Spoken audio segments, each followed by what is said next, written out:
इस वक्त की ये है कि वर्ष 2022 की बीमा क्लेम को लेकर हमारे दर्शक पिछले कई दिनों से, क्योंकि घग्गर से जो बाढ़ से प्रभावित हम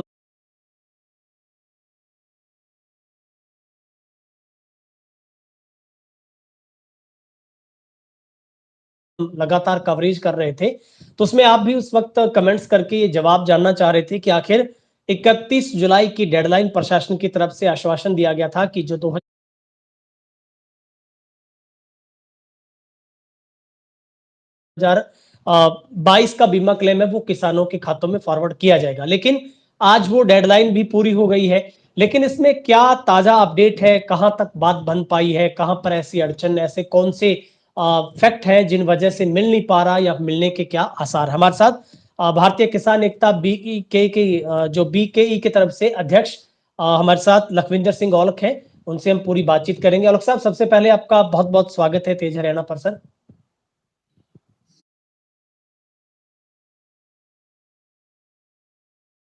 धन्यवाद पन्नू जी, आपका, तेज हरियाणा की टीम का और आपके चैनल को देख रहे दर्शकों का धन्यवाद, जो आप किसानों की हर एक आवाज को उठाते हो, उनकी कितनी जानकारी होती है, आप सटीक जानकारी उन तक पहुंचाते हो। आपकी टीम का, आपके चैनल का बहुत बहुत धन्यवाद। Thank you.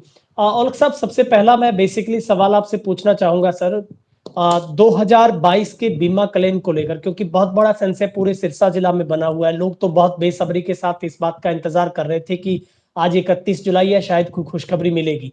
क्या अपडेट सर, क्या स्टेटस है 2022 के इस बीमा क्लेम को लेकर? सबसे बड़ी बात, हरियाणा सरकार की करनी और कथनी में बहुत फर्क है। हम बार बार आपके चैनल के माध्यम से भी सरकार को भी चेताते हैं, जब बीमा प्रीमियम लेना होता है तो उसकी डेट है, जो उसका बटन है, एकदम दबाते हैं तो पूरे हरियाणा का प्रीमियम कट जाता है। भी खरीफ का 31 जुलाई तक का टाइम था और रबी का जो होता है दिसंबर का 31 दिसंबर का टाइम होता है। अब 15 दिन बढ़ाया है उन्होंने। लेकिन जब किसान को अगर उसकी कोई दिक्कत आती है, उसकी फसल खराब होती है, उसका क्लेम देने की कोई तिथि या तारीख निश्चित नहीं है सरकार की तरफ से, किसान मारा सभी जगह, कभी बैंक में जाता है, कभी एग्रीकल्चर विभाग में जाता है, कभी बीमा कंपनी के पास जाता है, तो सरकार की नीयत इससे साफ नहीं है। तो रही बात जो आपका सवाल है, बहुत किसान भी जानना चाह रहे थे, कई मैसेज कर रहे थे, कईयों को फोन से पूछ रहे थे। आपने बहुत बढ़िया जो विषय लिया आज का, क्योंकि बाढ़ से जो ग्रस्त थे लोग और बाढ़ के खतरे से पूरा सिरसा जिलानी पूरा एरिया जो है, उन लोगों की मदद के लिए पूरा घग्गर नदी के बांध पे था। आप लोगों ने भी कवरेज किया। अब थोड़ा सा बाढ़ का खतरा टला है, पानी कंट्रोल में है, तो इसलिए लोगों ने जो मेन मुद्दा था बीमे का, जो बीमा क्लेम था, उसके लिए बातचीत कर रहे हैं। तो सबसे जो अपडेट क्या बोले, क्योंकि ये हमारी सरकार की नाकामी है, जो किसानों के प्रति अभी भी जो है उनकी नीयत जो सही नहीं है। तो अभी तक उनकी नीयत ये लग रही है, भी इलेक्शन आने वाले हैं, जो हम लोग, जो आप भी सोचते होंगे, उनका मन है भी इसको लेट करते करते धीरे धीरे इलेक्शन तक ले जाएंगे। ये देखो 31 जुलाई आज है, 31 मार्च तक हमारा जो बीमा क्लेम आना चाहिए था, आज तक उसका कोई अता पता नहीं है। तो जो ताजा अपडेट है, 17 जुलाई को ये जो मैटर था, ये टेक्निकल कमेटी के पास भेजने के लिए जो परमिशन हुई, अब तक भेजा नहीं है, भेजेंगे, अब जाएगा। जाने के बाद टेक्निकल कमेटी की मीटिंग होती है, कब होती है? 5 दिन में, 10 दिन में, 15 दिन में। उसके बाद वो निर्णय लेंगे। उसके बाद आगे जो सिस्टम बनेगा, अभी लग नहीं रहा भी 1 महीना से पहले जो बीमा क्लेम किसानों को मिल पाएगा, क्योंकि अभी तक जैसे प्रोसेस चल रहा है, जो मेन इसको देखते थे हमारे हरियाणा को, जगराज दांडी जी जो ज्वाइंट डायरेक्टर थे, जो बीमा का और प्रधानमंत्री किसान निधि योजना को देखते थे, उनका कुछ समय पहले वो पानी में बह गए थे। अभी तक उनकी डेड बॉडी या उनकी मिले भी नहीं है, तो उस वजह से वहां रुक गया था काम, वहां काम रुक गया था। अब राजीव मिश्रा जी हैं, वहां डीडीए हैं, उनको एडिशनल चार्ज दिया हुआ है। उनके अभी तक उनके अलावा किसी को इतनी नॉलेज भी नहीं है, कहाँ से किसको शुरू करें, कहाँ शुरू करें, क्या कमी है। तो ये जो ऑब्जेक्शन लगे थे, वो कृषि विभाग ने क्लियर करके भेज दिए, लेकिन अभी तक उस पर कोई जो है काम नहीं हुआ है। अभी टेक्निकल कमेटी के पास जाएगा। टेक्निकल कमेटी है जो उसके बाद परमिशन आएगी, उसके बाद पेमेंटों की परमिशन आएगी। अभी ये भी जो पूरा क्लियर नहीं है अभी, ये पूरा देंगे जितना बना है कि काटेंगे, क्या करेंगे? क्योंकि बीमा कंपनी जो है प्रीमियम लेने में तो भाग के आती है, लेकिन क्लेम किसान का नुकसान होता है तो उनकी दिल दुखता है। किसान कोई भीख नहीं मांग रहा है, उसने अगर प्रीमियम भरा है तो उसका बीमा क्लेम बनता है तो ले रहा है। किसान की फसल खराब है तो ही ले रहा है, नहीं तो नहीं लेता। अब जो स्थिति है दोबारा से किसानों को आपके चैनल के माध्यम से क्लियर कर देते हैं कि साथियों अभी इसमें टाइम लगेगा। अभी तक टेक्निकल कमेटी के पास मसला गया, अभी तक उनकी मीटिंग ही नहीं हुई है। सबसे पहले तो मीटिंग की डेट तय होगी, कब मीटिंग होती है, मीटिंग में क्या फैसला आता है वो घर में है अभी क्या होता है। उसके बाद इसलिए लग रहा है अभी इसमें समा अभी लगेगा, महीने से भी ऊपर लग सकता है। लेकिन हम सब मिलके एक-एक पाई किसान का जो बीमा क्लेम बनता है वो लेके रहेंगे। चाहे किसके लिए कुछ भी करना पड़े, कैसा भी संघर्ष करना पड़े, हम कंपनी को और सरकार को हमारे जो बीमा क्लेम बनता है उसके पैसे को टकारने नहीं देंगे। तो उसके अलावा ये जो 2022 का बीमा है ये तो आपकी अपडेट होगी। अब नया प्रीमियम भी आ गया। नया प्रीमियम में पहले 3 कंपनियाँ थी हरियाणा में, एक एग्रीकल्चर इंश्योरेंस कंपनी एआईसी, एक रिलायंस और एक बजाज, जो 7 जिले में 1 से 8 में, 1 से 8 में ऐसे थी। अब जो है ये 2 कंपनियाँ हैं, 14 जिले में तो एग्रीकल्चर इंश्योरेंस कंपनी है और दूसरे जो 8 जिले हैं उसमें है जो वो केसमा जो जनरल इंश्योरेंस कंपनी है उसके अंडर है। तो पहले अब इन्होंने 31 जुलाई की डेडलाइन थी, लेकिन कंपनियां लेट आने से और बाढ़ की स्थिति से अब इन्होंने 15 तारीख तक समय दिया है। जो किसान साथी बीमा प्रीमियम कटाना चाहते हैं वो कटा सकते हैं, चाहे वो केसीसी से हो, चाहे सीएससी सेंटर से हो, चाहे सोसाइटी से हो, कैसे भी जो कटाना चाहे कटा सकते हैं। लेकिन सबसे बड़ा दुखांत किसान के लिए है, आज भी हम कह रहे हैं कि बीमा कटाने बीमा प्रीमियम देने की तो डेट है, क्लेम देने की आज भी नहीं। तो इसलिए आपकी ये सभी आपके चैनल के माध्यम से किसानों को कहते हैं, किसान सतर्क रहें, आप अपडेट रहें, क्योंकि आपको जानकारी दे दी अभी नजदीक नहीं है। जो 31 तारीख की बात करते थे, कई 31 निकल गई, 31 मार्च निकल गया, उसके बाद अप्रैल निकल गया, मई निकल गया, जून निकल गया, जुलाई भी चलेगी, लेकिन आज तक तारीख पे तारीख ही मिलती रही है, क्लेम नहीं मिला है।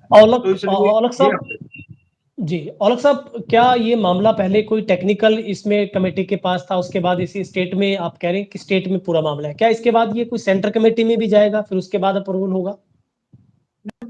जो टेक्निकल कमेटी है उसमें कुछ साथी सेंट्रल कमेटी के होते हैं, कुछ स्टेट के होते हैं, कुछ बीमा कंपनी के होते हैं। ये उसी कमेटी में पास होना, फिर फंड आना, फंड से जो है पैसा आ जाना। लेकिन जब कोई ऑब्जेक्शन लगता है, 2018 में या 17 में हुआ था तो वो भी टेक्निकल कमेटी में गया था। 2020 वाला जो लेट हुआ था वो भी टेक्निकल कमेटी में गया था। 2020 में भी आपको याद होगा कि 111 गांव रह गए थे, तो उस पे भी साथी पूछ रहे होंगे, उस पे भी चलो बात छिड़ गई तो जानकारी दे देते हैं। उसमें बहुत बार किसानों ने संघर्ष किया, बहुत बार हमारी भारतीय किसान एकता की टीम भी किसानों के साथ गई। अब उसमें 6 गांव रह गए थे, जिसका कुछ रह गया था। 6 गांव आने के बाद कुछ किसानों के खाते में दिक्कत थी। उसमें से 6 गांवों में पन्नी वाला मोटा था, आसीर था, जलालना था, मोरी वाला था, वैद वाला था और संघर्ष सरिस्ता था। 6 गांवों के हमने दोबारा से सभी गांवों में लिस्ट भेज के सभी किसानों के साथ जो उनका नया खाता, बैंक खाता, आधार कार्ड, पैन कार्ड सारे देके लगभग किसानों को आ चुका है। जिसका भी रहता है आपके चैनल के माध्यम से उन किसानों को भी कहते हैं वो अपने ताजी जो बैंक की पासबुक और उसके साथ एक आधार कार्ड की कॉपी, एक पैन कार्ड और जो अपना खाता है उसको आधार कार्ड से सीड कराएं और जो कागजात हैं वो एग्रीकल्चर विभाग में जमा कराएं, जिससे कि उनके 2020 का जो खरीफ का रहता है वो भी आ जाए और उसके बाद 2021 का या 22 का भी किसी का किस कारण से रुका हुआ है तो वो भी बीमा क्लेम है जो वो अपने कागजात सही करवा के दे सकते हैं। सर, जो गुलाबी सुंडी 2020 का मुआवजा था वो उसमें काफी गांव अभी पेंडिंग है, जैसे उप तहसील गोरीवाला की बात करें, आप डबवाली की बात करेंगे, उसमें क्या स्टेटस है, क्योंकि वो पूरे का पूरा पैसा लैप्स हो गया था?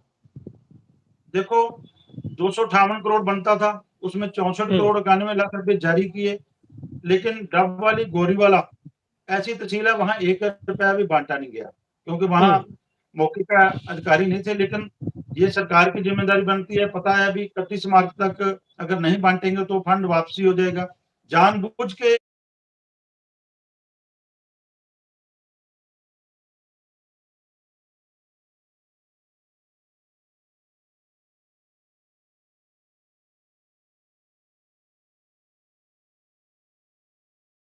पहले भी उनको बीमे से वंचित रखा गया है डब्बल क्षेत्र को। फिर अगर मुआवजा आया तो मुआवजे को भी उसको पैसे दिखा के वापस ले लिए। जितने सिरसा में थे और टोटल 7 तहसीलें थी, उसमें से 4 तहसीलों के आए थे, सिरसा के, कालांवाली के और डबवाली के और गोरीवाला के। 3 तहसीलों को तो दिए नहीं थे, क्योंकि 33 से जो 34% से 50% वाला स्लैब उड़ा दिया था। उसके लिए बात भी हुई थी, हमारी एफसीआर से मीटिंग भी हुई थी, लेकिन हालात ऐसे बनते रहे। पहले जो अलग दिक्कत हो गई थी, अब बाढ़ की दिक्कत होगी, इलेक्शन भी आ गए थे बीच में। अब दोबारा हमारी मीटिंग होगी, उसमें भी देखेंगे, लेकिन वो भी लेट रिसीव करके हमने जब डबल में धरना दिया था साथियों ने, हम वहां भी गए थे, वहां भी बात उठी थी। वो कहते जल्द ही वो फंड है जो दोबारा मैनेज फंड उस हेड में आएगा तो आएगा, सबको दिया जाएगा। आज तक उस पर कोई बात नहीं हो रही, क्योंकि नया इशू आ गया। इस इशू में लग गए, हमारी आपदा जो थी एक दुविधा में पड़ गए, किसानों का खतरा था बाढ़ का, उसमें लगे रहे। लेकिन सरकार का काम तो जो दफ्तरों में बैठे हैं वो काम तो नहीं रुकते ना, वो काम चलने चाहिए, वो भी नहीं चलते। चंडीगढ़ में बैठे हुए लोगों ने भी आज तक वो जो फंड है हमारा वापस नहीं दिया, ताकि किसानों को बांटा जा सके। सर, आपको लगता है कि क्या ये कमेटियों में उलझाना, ये तो हर बार का पैंतरा है, 21 की बात करें आप, 20 के बीमा की बात करें, टेक्निकल कमेटी, ये सारे एरर आना, क्या ये चुनाव को नजदीक लाने का सरकार का प्लान है कि किसान को सिर्फ और सिर्फ लॉलीपॉप दिए जाए? बिल्कुल पन्नू जी, आपका बहुत जो सही सवाल आपने किया। हमारे भी मंशा इनकी ये है भी इसको लेट करते हुए जैसे ना जैसे इलेक्शन में लेकर जाएं, और इलेक्शन में बाद में गुणगान करेंगे भी हमने 524 करोड़ दे दिया, हमने 1000 करोड़ दे दिया। तो जब भी हमारी मीटिंग भी होती है, कृषि मंत्री से मीटिंग हुई और बड़े अधिकारियों से चंडीगढ़ बहुत मीटिंगें हुई, वो सुनाते हैं कि हमने आपको इतने करोड़ दे दिया, 1000 करोड़ दे दिया। तो सिरसा में सबसे ज्यादा मिला, तो हम उसको जवाब देते हैं, सिरसा में क्षेत्रफल सबसे ज्यादा है, सिरसा में कॉटन की बजाई सबसे ज्यादा है। अगर बजाई ज्यादा है तो नुकसान सिरसा में ज्यादा हुआ है। प्रीमियम भी सिरसा वालों ने सबसे ज्यादा भरा है, तो अगर नुकसान ज्यादा तो ज्यादा आएगा ना। 324 करोड़ 2020 में बीमा क्लेम बना, और 308 करोड़ पहले मुआवजा बना था। इन्होंने कम कर दिया, अभी जिनको बीमा मिला उसको नहीं मिलेगा, वो 258 करोड़ कर दिया।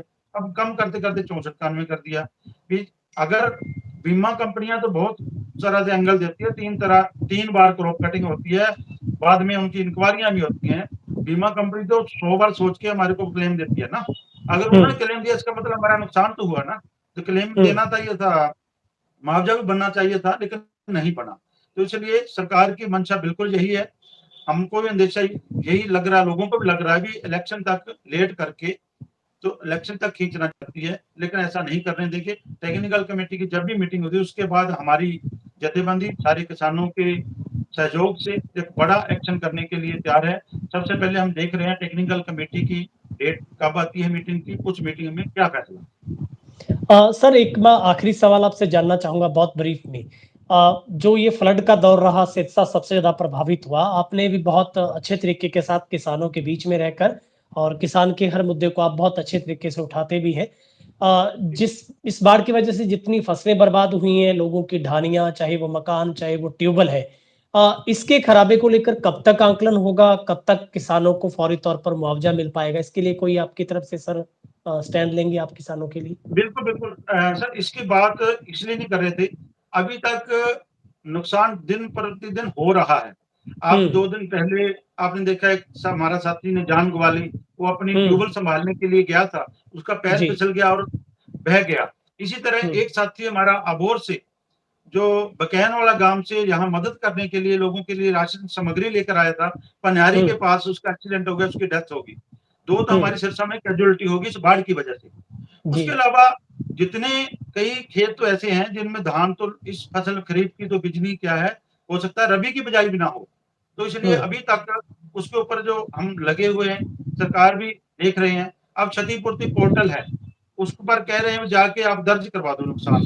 क्षतिपूर्ति पोर्टल पर दर्ज कराएंगे तो उससे पहले पोर्टल पर हमारा जो मेरी फसल मेरा ब्यौरा पोर्टल, बहुत बढ़िया सवाल। इस पे एक आपके चैनल के बदले एक संदेश और देना चाहता हूँ किसानों को। 31 जुलाई लास्ट थी मेरी फसल मेरे ब्यौरा पोर्टल के लिए। हमने आवाज उठाई, कल से उठा रहे हैं मीडिया आपके माध्यम से कि इसको डेट को बढ़ाया जाए, क्योंकि हमारे साथी बाढ़ से पीड़ित थे, उसमें लगे हुए थे। हमारा 56% जो दोपहर तक थी वो हुई थी हरियाणा की पूरी पंजीकरण हुआ था, 51% सिरसा का हुआ था। सिरसा जिले के 9,60,000 एकड़ है, उसमें 4,87,000 के करीब जो पंजीकरण हुआ था। अब सरकार ने उसको देखते हुए 17 अगस्त तक जो डेट है बढ़ा दी है। सभी किसानों से अपील है, क्योंकि ये जो फरमान सरकार ने जारी किया है बहुत गलत। पोर्टल हमारे ऊपर एक बिना मतलब का एक बोझा डाला हुआ है, लेकिन अगर हम पोर्टल पर दर्ज नहीं कराएंगे, उसके बिना ना तो हमारे को किसी विभाग का कोई सब्सिडी मिलेगी, कृषि कल्याण विभाग से जो कोई भी सुविधा नहीं मिलेगी। हम फसल बेचने जाएंगे मंडी में, उसके बिना नहीं बिकेगी। क्षतिपूर्ति अगर मेरा नुकसान हुआ है, बाढ़ से नुकसान हुआ है, या आगे कोई परमात्मा ना करे ऐसी विपदा पड़े, तो क्षतिपूर्ति पोर्टल भी तभी चलेगा। इसलिए ये जो उन्होंने काला कानून हमारे ऊपर थोपा हुआ है पोर्टल नाम का, हमारी मजबूरी है इसके ऊपर आप अपनी फसल का पंजीकरण करवाएं। तो आपके चैनल के माध्यम से सभी किसान साथियों का हम अपील करते हैं, 17 अगस्त तक बढ़ाया है, 100 की 100% आप पंजीकरण करो, ताकि ये सरकार बहाने से सरकार कोई बहाना लगाकर अपने हक ना खाए, अपने को फसल बेचने से वंचित ना रखे, अपने को किसी सुविधा से वंचित ना रखे। इसलिए ये बहुत जरूरी है कि हम पंजीकरण कराएं। तो जो आपने सवाल किया था बाढ़ से जो हमारा फसलों का, हमारे ट्यूबवेलों का, हमारी ढानियों का, हमारे कमरे बने थे, और सबसे ज्यादा नुकसान है जहां से घग्गर नदी टूटी थी वहां बहुत बड़ा जो है झरना बन गया है, और आगे जाके वो रेता फैल गई है। तो उसके ऊपर कितना खर्चा लगेगा, कैसे उसकी जमीन समतल होगी, कब तक वो समतल होगी।